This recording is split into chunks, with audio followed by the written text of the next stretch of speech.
NID আইন রহিতকরণ অধ্যাদেশ 2025-এর খসড়া নীতিগত রহিতকরণ, এটা হচ্ছে এনআইডি আইনটা যেটা অধ্যাদেশ যেটা সেটা রহিতকরণ অধ্যাদেশ এর খসড়া নীতিগত চূড়ান্ত অনুমোদন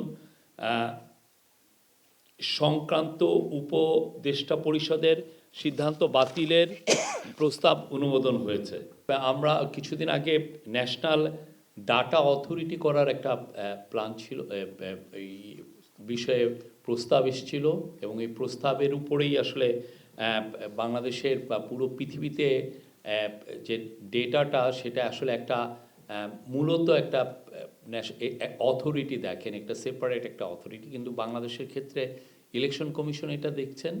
কিন্তু এখন যেহেতু আমরা ইলেকশনের খুব কাছে, তো এখন আর এই যে আগের যে প্রস্তাবটা এসছিল যে এনআইডি সেপারেট একটা এনআইডির জন্য অধ্যাদেশ, সেটাকে রহিতকরণ করা হয়েছে। বিকজ আমরা চাচ্ছি যে ইলেকশনের প্রসেসটা যেন কোনোভাবেই ডিসরাপ্টেড না হয়, কোনোভাবেই নতুন কোনো এক্সপেরিমেন্টেশন যাতে এটাকে অ্যাফেক্ট না করে।